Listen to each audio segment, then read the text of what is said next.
Welcome to my YouTube channel Mechanical Engineering Management, and this is the basic mechanical engineering video lecture series. Today we are going to see one example based on the Otto cycle, and with the help of this problem you can understand the concept of the PV diagram also. So let's see first of all the description of the given problem. Here you can see Otto cycle is given to you. So from that you can realize there are 4 different processes, 2 adiabatic and 2 constant volume process on the PV diagram. So first I am going to draw the PV diagram of this Otto cycle. So you know that adiabatic compression, then constant volume heat addition, again adiabatic process, that is called as the adiabatic expansion, then again heat rejection at constant volume. So first of all write down the given data into the symbolic notation. So in an Otto cycle the adiabatic compression ratio is given to you. So as already we have discussed, compression ratio, that is actually V1 by V2, and that is given to you as 10. So I am going to write over here R is the compression ratio, that is actually V1 by V2, and that is 10. The temperature at the starting of compression. So you know that this is adiabatic compression, and starting of compression means at state 1, and that is given to you as 300 Kelvin. So it will be T1. Next, at the end of heat supply. So again focus over here, the temperature at the end of heat supply. So here you can see this is heat supply, and the end of heat supply means at the state 3. So the temperature at state 3 means T3 is given to you, that is 1600 Kelvin.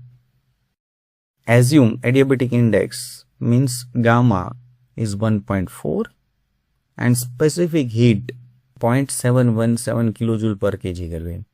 So here maybe in your mind the question is that the specific heat is at constant pressure or at constant volume. So you know that in the Otto cycle there is always constant volume process, and from that you can understand it is the CV. So specific heat at constant volume is given to you as 0.717 kilojoule per kg Kelvin, and from this value also you can understand. Next, find heat supplied means QS is equal to question mark, and efficiency of the cycle means eta is equal to question mark. And this is Otto cycle, so I can say eta Otto is equal to question mark. So here 2 different objectives are there. Now again refer this list of the formulas for the Otto and diesel cycle. Here first of all about the QS means heat supplied. So you know that the heat supplied at constant volume is MC delta T. So I can use this equation, QS is equal to MC delta T. But the question is about T2, because of you have the T3, but unfortunately T2 is not given to you. So first I should find the T2, and again you know that 1, 2 is the adiabatic process, and so that I can use different adiabatic equations. Here I am going to use this adiabatic equation because of I want to find the T2. And you know that V1 upon V2 is actually the compression ratio. So I should use the adiabatic equation, which is the relation between temperature and volume. Now rearrange this term. So it will be V1 upon V2 all raised to gamma minus 1 is equal to T2 upon T1. Again you know that V1 by V2 is actually the compression ratio, means R. So put it over here. The remaining term as it is. Now put the values over here in this equation. So R is equal to 10 raised to gamma minus 1, where gamma is 1.4 is equal to T2 by T1. T2 is the objective and T1 is 300 Kelvin. So from this equation you can find the T2. Again you know that T2 is the temperature and it must be in Kelvin. So once you got this T2, then you can apply this equation, because of from that you can find the heat supplied. So now I am going to use this equation, QS is equal to MCV delta T. So put the value over here. Again, the question is about the mass. Mass is not given to you. So again, this is actually the air standard cycle. So for each and every air standard cycle, if the mass is not given to you, then you can assume it as 1 kg. So put it over here, mass as 1 kg, Cv is given to you, T3 is also given to you, T2 now you have.